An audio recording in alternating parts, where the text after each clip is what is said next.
Agora o Sr. Foster deve gastar 15 minutos em uma refutação da posição do Sr. Stewart.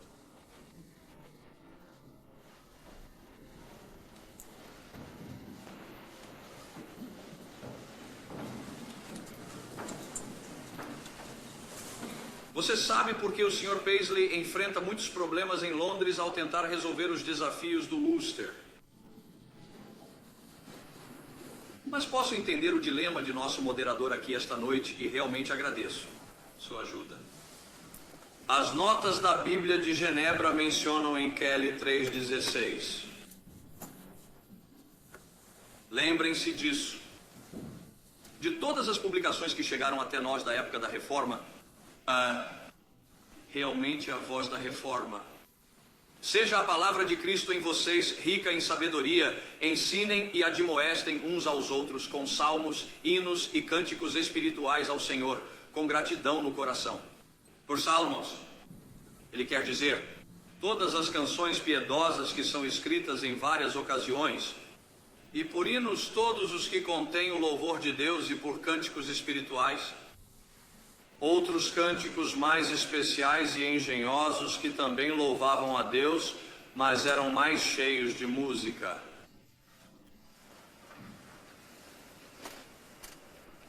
Todos os salmos piedosos, não apenas exclusivamente. Salmos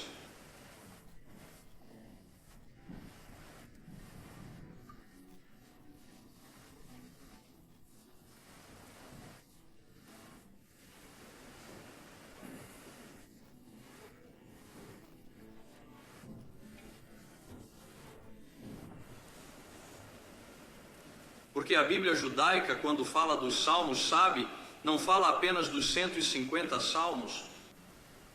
O número é muito grande.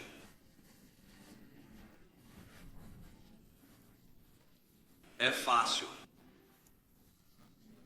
acreditar. Notas de Genebra parecem aceitar salmos. São aceitáveis. Será que John Knox teria permitido que seu nome fosse associado a tais comentários se ele defendia apenas o canto dos salmos? Acredito que não. Ele atingiu seu ponto mais alto em 1564 e 1565 durante a Batalha pela Verdade na Escócia. Nessa época, a Igreja Escocesa adotou o Livro de Genebra como seu saltério. Ele continha 32 doxologias. Salmódicos. Versos. Um dos quais poderia ser cantado na conclusão de qualquer salmo que a congregação praticava. Se John Knox fosse um cantor exclusivo de salmos, ele não teria adicionado essas composições de homens ao saltério. Concordo com o famoso reformador francês, reformador João Calvino, e de acordo com o grande reformador escocês, John Knox, não sou alguém que difere. Não discordo de minha posição sobre o que um cristão deve cantar ao adorar a Deus. Agora não sei se terei tempo para cobrir todo o assunto, mas deixe-me falar sobre os divinos de Westminster. A confissão de fé de Westminster nos incentiva a cantar salmos. Há apenas uma palavra faltando no que diz respeito à salmodia exclusiva, e é a palavra somente. Se eles tivessem dito, cantem apenas os salmos para sabermos que estavam lá, nos incentivaram a cantá-los. Não sou um usuário fiel, mas posso encorajar outros a cantarem. E acredito que era isso que os divinos de Westminster estavam dizendo. Eles eram um grande grupo de homens piedosos, provavelmente a maior reunião de muitos homens, reunida em um só lugar desde os dias dos apóstolos. Thomas Manton estava muito acima desses gigantes. Ele foi escolhido para representar a Assembleia de Divinos Autores da Confissão de Fé de Westminster, quando lhe foi pedido que escrevesse a epístola ao leitor que se encontra logo no início desse documento histórico. Considero-o uma personificação dos pontos de vista defendidos pela maioria dos divinos que coproduziram a Confissão de Fé de Westminster. Qual é a opinião de Thomas Manton sobre esse assunto? O seu comentário sobre o versículo: se alguém está sofrendo, ore; se alguém está feliz, cante salmos. Tiago 5,13, é claro. Outros questionam se podemos cantar salmos bíblicos, os salmos de Davi, o que para mim parece ser o cântico de um espírito profano. Mas para esclarecer isso também, eu confesso que não proibimos outras músicas. Manton disse que não proibiu o canto de outras canções de louvor fora dos 150 salmos de Davi. Se esses salmos forem corajosos e piedosos, após um bom conselho, eles podem ser recebidos na igreja.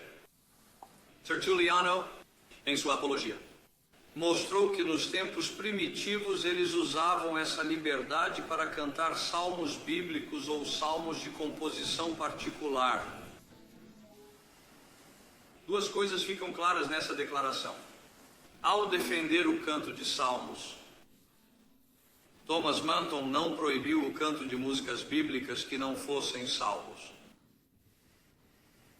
Ele considerou, em segundo lugar, que o canto de salmos de composição particular, como sendo a prática da igreja primitiva, e se refere a Tertuliano, como sua fonte para acreditar nisso. Tenho o direito de fazer a pergunta: se Thomas Manton estavam aqui expressando algo bastante contraditório com o princípio regulador e com a mente da Assembleia de Divinos sobre a importante questão da adoração pública de Deus, e estivesse violando o segundo mandamento? Como ouvimos esta noite, aqueles que violam o princípio regulador são culpados. Será que era permitido a ele representar os teólogos ao iniciar sua grande obra, a Confissão de Fé de Westminster? Tenho certeza de que a resposta seria um não. Ele não conseguiria escrever essa epístola. Ele teria ficado tão fora de sintonia com eles? Sim. Eram salmodias exclusivas. Defensores dos samurais.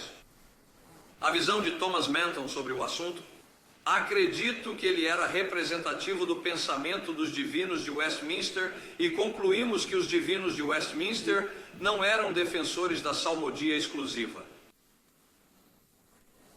Poderiam ser apresentados a você testemunhos dos escritos de homens como os grandes líderes escoceses David Dixon e Ralph Erskine. Esses homens produziram hinos que eram cantados pelo povo escocês em seus lares. Agora, se eles estivessem violando o princípio regulador e violando o seu juramento de ordenação e sua fidelidade à Confissão de Fé de Westminster, eles não teriam mantido sua posição de destaque. O povo da Escócia e a igreja escocesa em particular. O Dr. John Kennedy de Dingwall, um grande defensor da salmodia exclusiva, expressou sua opinião em um debate na Assembleia Geral da Igreja Livre da Escócia em 1872. A quem deseje hinos para expressar tristeza, esperança ou alegria numa conferência cristã, usá-los traz prazer e é uma experiência particular.